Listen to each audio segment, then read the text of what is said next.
தமிழ்நாட்டு தமிழர்கள் முதல் உலகத் தமிழர்கள் வரை அனைவருக்கும் அன்பு வணக்கம். அன்பிற்குரிய தமிழர்களே, இன்றைக்கு நம்முடைய எரிதனல் வாயிலாக எந்த செய்தியை பகிர்ந்து கொள்ள இருக்கிறோம் என்று சொன்னால் உங்களுக்கு தெரியும். அண்மையிலே தமிழ்நாட்டையும் தாண்டி உலக தமிழர்களே உலுக்கிய செய்தி, கவின் என்கின்ற ஒரு இளைஞனின் மின் பொறியாளர் பணியாற்றி 2 லட்சம் ரூபாய் மாத ஊதியம் பெறக்கூடிய ஒரு அறிவார்ந்த அழகான ஆற்றல் மிக்க ஒரு இளைஞனின் ஆணவ படுகொலை நெல்லையிலே பாளையங்கோட்டையில். ஆணவ படுகொலைக்கு ஆளான அந்த தம்பி கவின் பட்டியல் பிரிவிலே இருக்கக்கூடிய தேவேந்திர குல வேளாளர் சமுதாயத்தை சார்ந்தவர். ஏன் ஆணவ படுகொலை நடந்தது என்று சொன்னால், சுர்ஜித் என்கின்ற முக்குளத்தூர் சமுதாயத்தை சார்ந்த, அதைவிட பெரிய வேதனை என்னவென்று சொன்னால், அந்த சுர்ஜித்தின் தாயும் தந்தையரும் படித்து பட்டம் பெற்று காவல்துறையிலே காக்கி சட்டை அணிந்து காவல் உதவி ஆய்வாளராக, அரசு ஊழியராக, சட்டம் ஒழுங்கை பாதுகாக்கக்கூடிய பொறுப்பு மிக்க அந்த பொறுப்பிலே இருக்கக்கூடியவர்கள். சுர்ஜித்தினுடைய அக்கால் சுபாஷினி, அந்த சுபாஷினி என்ற அந்த தங்கையும் கவின் செல்வ கணேசும் படிக்கிற காலகட்டத்திலிருந்தே உடனே சொல்கிறார்கள், 12ஆம் படிக்கும் போதே இவனுக்கு என்ன காதல் என்று ஏன் இவனுடைய பெற்றோர்கள் ஆறுமுக மங்கலத்தை சார்ந்தவர்கள் கேட்கவில்லை. சரி, இதே வினா எதிர்தரப்புக்கும் பொருந்தும் தானே, சுபாஷினிக்கும் பொருந்தும் தானே. 11ஆம் வகுப்பு 12ஆம் வகுப்பு படிக்கும்போது ஒரு நட்பின் அடிப்படையிலே இருவரும் பழகி இருக்கலாம்.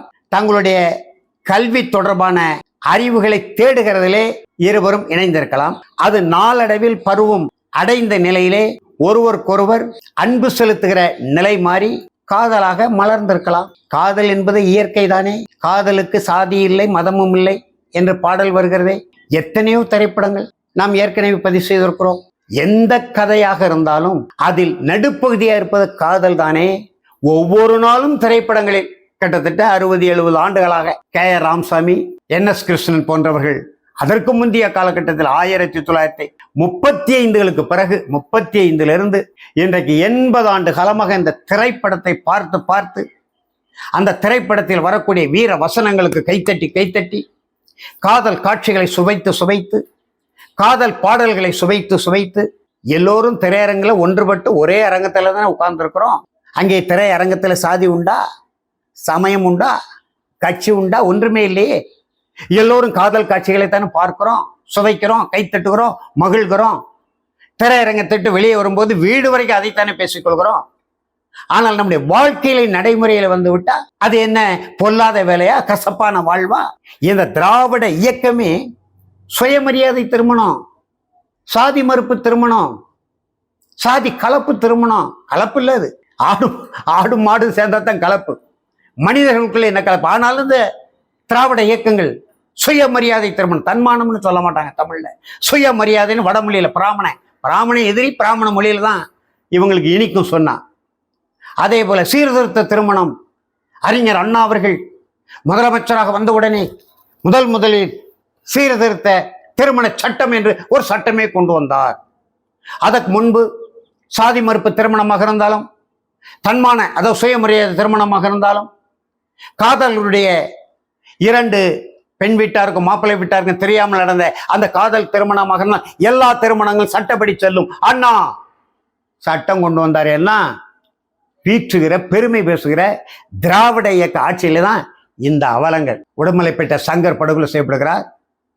அதே போல திவ்யா இளவரசன் காதல் விவகாரம், நம்முடைய கவின் செல்வ கணேசு சுபாஷினி காதல் விவகாரத்திலே சுபாஷினியுடைய தம்பி, அவனும் படித்தவன் தான், நிறைய விருதுகளை எல்லாம் பெற்றிருக்கிறான், விளையாட்டு வீரர் தான், அழகான தம்பி தான், ஆற்றல் மிக்கவன் தான். ஆனா அவன் ஆற்றல் எதில் போய் முடிந்தது? இன்னொரு குடும்பத்தை அழிக்கிறதுல போய் முடிந்தது. அவன் குடும்பத்தையும் அழித்துக் கொள்வதிலே முடிந்தது. 2 பேரும் தாய் தந்தையர் காவல் உதவியாளர்கள். அவர்களுக்கு எவ்வளவு பெரிய இழுக்கை, கேவலத்தை, அசிங்கத்தை ஏற்படுத்தி தந்திருக்கிறான். உங்களுக்கு உடன்பாடு இல்லையா? சுமூகமாக ஏன் கவின்கிட்ட பேசணும்? கவின் பெற்றோர்கள்ட்ட போய் பேச வேண்டியதானே. இது பொருந்தாத திருமணம், இது பொருந்தாத காதல். காதலை வரவேற்பது, கைத்திட்டுவெல்லாம் திரைப்பட அரங்கத்தோடு நாங்கள் முடித்துக் கொள்வோம். நடைமுறையில் வாய்ப்பில்லை. அந்த பெரியவர்கள்ட்ட போய் பேச வேண்டியதானே. கவினுடைய தாயார் அந்த மருத்துவமனைக்கு வந்திருக்காங்க தானே, சித்த மருத்துவமனைக்கு, சுபாஷினி வேலை பார்க்கிற மருத்துவமனைக்கு. அந்த தாயாரிடம் பேச வேண்டியதானே? அல்லது இன்றைக்கு மருத்துவர் கிருஷ்ணசாமி அவர்களின் மகன், இளைஞரணி தலைவர், புதிய தமிழன் கட்சியின் தலைவர் டாக்டர் சியாம் மீது வழக்கு போட வேண்டும். எங்கள் சமுதாயத்தை இழிவுபடுத்தி விட்டார், எங்கள் சமுதாயத்தை கொச்சைப்படுத்தி விட்டார். நானும் இருந்தேன். கடந்த 27ஆம் தேதி கவினின் ஆணவ படுகொலை கண்டித்து புதிய தமிழகம் கட்சியின் சார்பிலே நெல்லை சந்திப்பில் நடந்த அந்த ஆர்ப்பாட்டத்தில் நான் பங்கெடுத்தேன். ஆனா பேசல. சில மாதங்களுக்கு முன்பு இந்த ஆணவ படுகொலைகளை கண்டித்து தான் நம்முடைய தம்பி தமிழ்மாறன் மல்லர் பேராயம், தமிழர் பேராயம் சார்பிலே பல்வேறு அமைப்புகளை கூட்டி அதே இடத்துல ஒரு ஆர்ப்பாட்டம். அதுல மல்லர் மீட்பு கழக தலைவர் செந்தில் மல்லர் அவர் பேச நம்ம ஏற்கல. மறைந்த தலைவர்களை பற்றி தேவையற்ற வகையிலே கடுமையான சொல்லாடல்களை வைத்து விமர்சனம் பண்ணுவதை செந்தில் மல்லர் ஐயா முத்துராமலிங்க தேவர் பற்றி பேசிய அந்த பேச்சையும் விமர்சனத்தையும் நாம் ஏற்கவில்லை. அது பொருந்தாத பேச்சு, பொருந்தாத மேடை என்று நாம் கண்டித்திருக்கிறோம். ஆனா மருத்துவர் ஜியாம் அப்படி என்ன பேசணும்? ஒரு கொலை நடந்திருக்கிறது, நாங்க நேரிலே ஒரு மாணவன் வீடு புகுந்து தாக்கப்படுகிறான். இப்படி நாடெங்கிலும் ஆணவ படுகொலைகள் தொடர்ந்து கொண்டிருக்கிறது. 2015 188 படுகொலைகள். 2015 இந்த படுகொலையெல்லாம் கண்டித்து இந்த செய்தியெல்லாம் சேகரித்து நானே அன்றைக்கு தமிழ்நாடு முதலமைச்சராக இருந்த பன்னீர்செல்வம் அவர்களை கோட்டையில் சந்தித்து ஒரு மனு கொடுத்தேன். அந்த மனுவிலே சிக்கலுக்குரிய, பிரச்சனைக்குரிய சமூகங்களை சார்ந்தவர்கள், அவர் எந்த சமுதாயத்தை சார்ந்தவராக இருந்தாலும், முக்குலத்தவராக இருக்கலாம், தேவேந்திர குலத்தவராக இருக்கலாம், அல்லது நாடார் சமுதாயத்தை சார்ந்தவர்கள், எந்த சமுதாயத்தை சார்ந்தவர்கள் இருந்தாலும் இங்கே ஒரு ஆளுமை செய்யக்கூடிய ஒரு சாதி ஆதிக்க உணர்வுள்ள சமுதாயத்தை சார்ந்தவர்கள் வருவாய்த்துறையிலும் காவல்துறையிலும் இருக்கக்கூடாது. அவர்களை தூக்கி வடக்கே இடியுங்கள், வடக்கே உள்ள தமிழர்களை தூக்கி தெற்கே போடுங்கள் என்று ஒரு விண்ணப்பத்தை கொடுத்தேன். 3 நிமிடம் தான் சந்தித்து பேசணும். அடுத்த நாள் என் விண்ணப்பம் முழுவதும் படித்து விட்டு உரிய நடவடிக்கை பன்னீர்செல்வம் எடுத்தார். நான் ஏற்றுக்கொள்கிறேன், ஒத்துக்கொள்கிறேன்.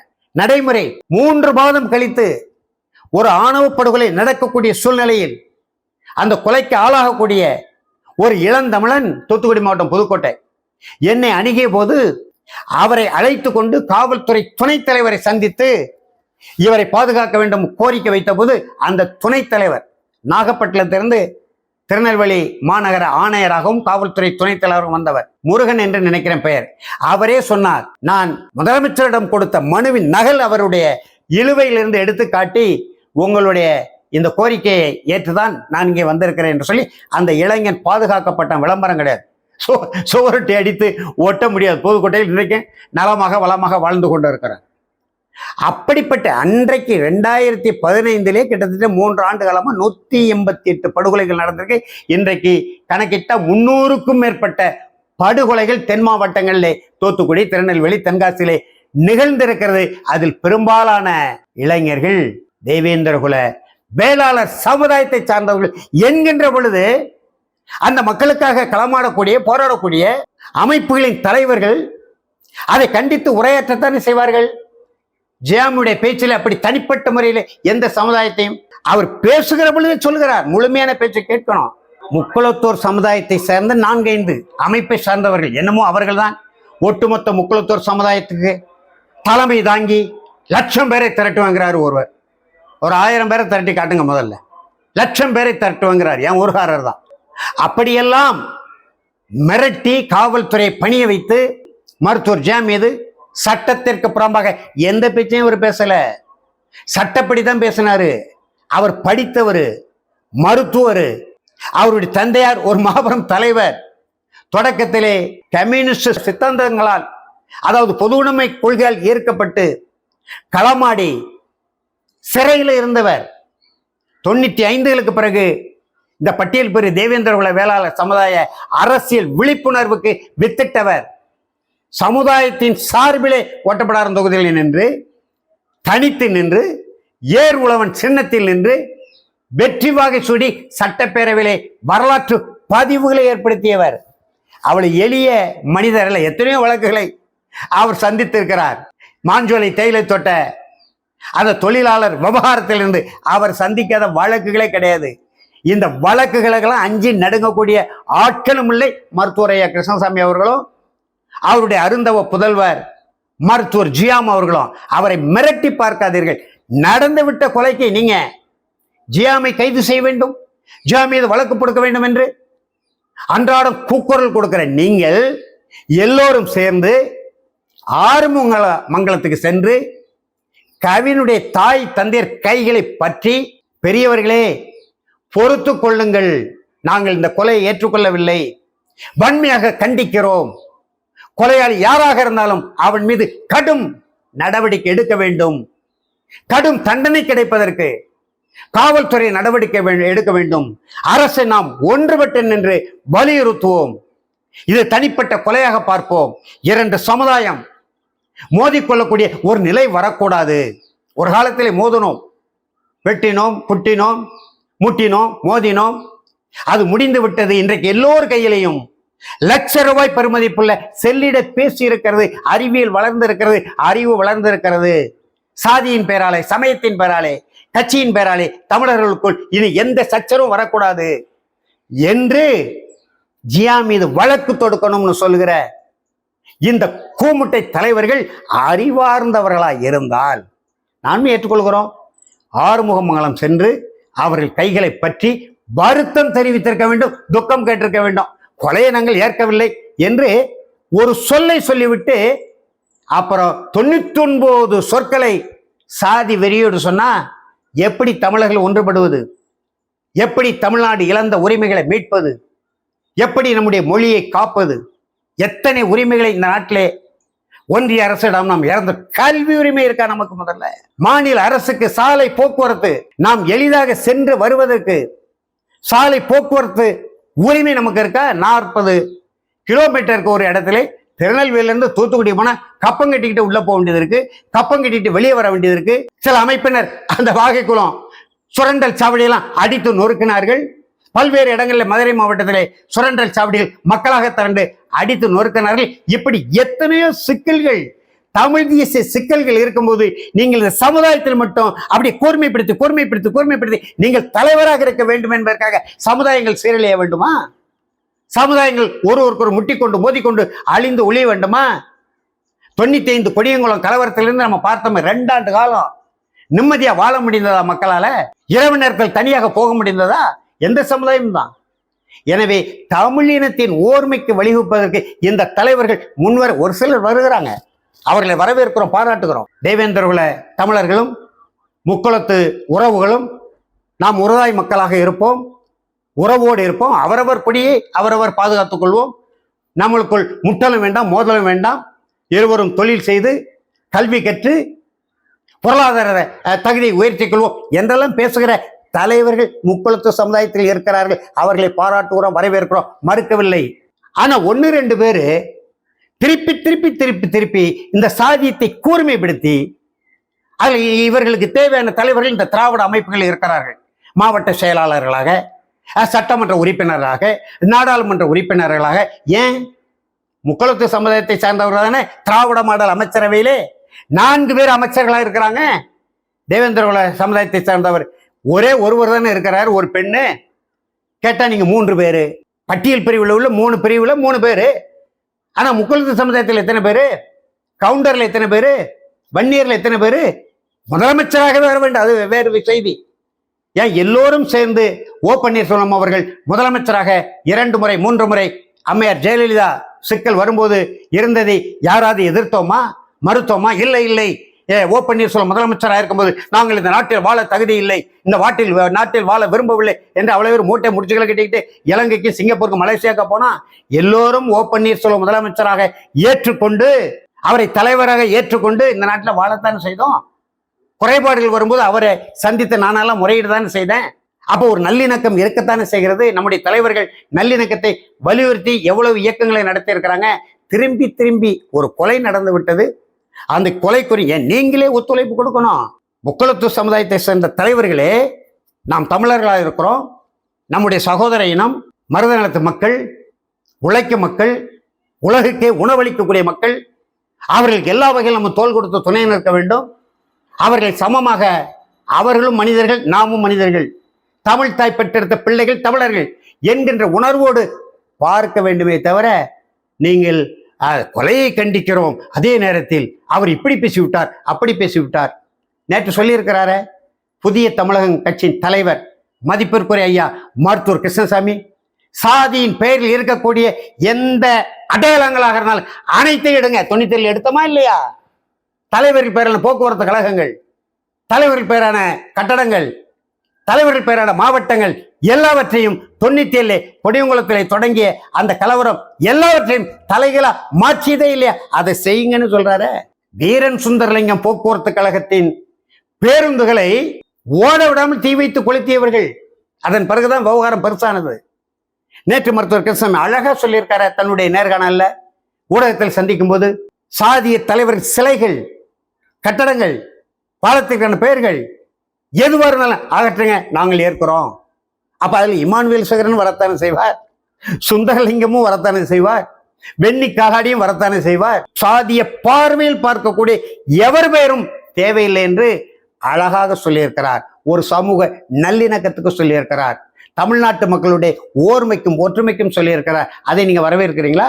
மருத்துவர் கிருஷ்ணசாமியினுடைய தவ புதல்வர், இளைஞரணி தலைவர், புதிய தமிழகம் கட்சியினுடைய மருத்துவர் ஜியாம் கிருஷ்ணசாமி அவர்கள் பேசினார். பேசும்போதே மிக கடுமையாக பேசினார், நான் மறுக்கவில்லை.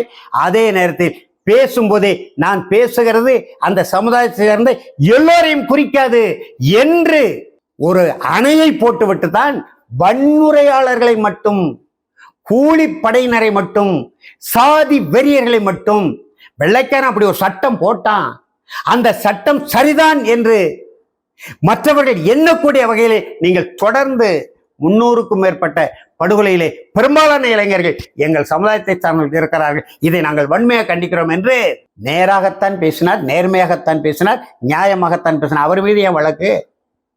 செந்தில் மல்லர் மீது வழக்கு போட சொன்னீங்க, வழக்கு போட்டாங்க, அவர் பிணையில வந்தாரு. வேறு ஒரு வழக்குல இதுதான் சாக்குன்னு அவர் கடலூர் சிறையில் கொண்டு அடைத்து குண்டர் சட்டமெல்லாம் போட்டாங்க.